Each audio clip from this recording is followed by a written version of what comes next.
আমার কি হলো পাগল পাগল লাগে আমার কি হলো পাগল পাগল লাগে হাওয়া এসে জানিয়ে দিল এমন তো হয়নি আগে। সত্যি তো এমন হওয়ার কথা না, তবে একটা জঙ্গলি এসে যখন একজন সুন্দরী রমণীর ভালোবাসার মায়ার জালে বাধা পড়ে যায় তখনই দুটি হৃদয়ে পাগল পাগল হাওয়া দোলা দেয়।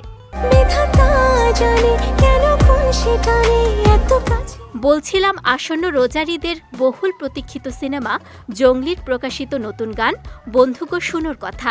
এ গানে নিজেদেরকে রোমান্টিক মুডে তুলে ধরেছেন ঢালিউডের নতুন তারকা জুটি সিয়াম আহমেদ ও শবনম বুবলি।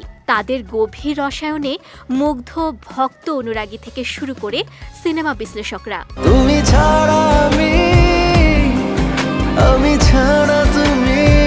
21 মার্চ বিকেলে অন্তর্জালে মুক্তি পেয়েছে বন্ধু গো শুনো তুমি ছাড়া আমি ছাড়া তুমি মানে হয় না কোনো শিরোনামের বন্ধু গো শুনো গানটি।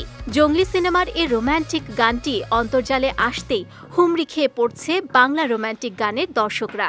সঙ্গে অনেকেই ঠোঁটে তুলে নিয়েছেন জঙ্গলির বন্ধু গো শুনো গানটি।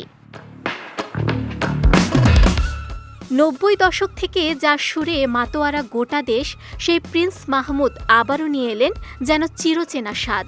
প্রিন্স মাহমুদের কথা ও সুরে এবং কণ্ঠশিল্পী ইমরান ও কণার কণ্ঠে বন্ধু গো শুনো গানে এ মুহূর্তে মজেছে গোটা দেশ। সেই সত্যতা পাওয়া যায় প্রকাশিত গানের কমেন্টস বক্সের দিকে তাকালেই। অনেকে লিখেছেন পুরাই মাথা নষ্ট, মুগ্ধতা ছড়িয়ে দিয়েছে বুবলি সিয়াম। গানের কথা, গায়কী, সুর, লোকেশন দুইজনের কম্বিনেশন জমে ক্ষীর। একজন আবার লিখেছেন গানটি শুনে শরীরের পশম দাঁড়িয়ে যাচ্ছে। এমন বিভিন্ন প্রশংসায় ভাসছে সিয়াম বুবলি অভিনীত বন্ধু গো শুনো গানটি। প্রেম ও প্রতিশোধের গল্প নিয়ে জঙ্গলি সিনেমাটি নির্মাণ করেছেন নির্মাতা এম রাহিম। সিয়াম বুবলি ছাড়াও ছবিটিতে আরও অভিনয় করেছেন প্রার্থনা ফারদিন দিঘি, দিলারা জামান, শহীদুজ্জামান সেলিম, রাশেদ মামুন অপু, সোহেল খান সহ অনেকে।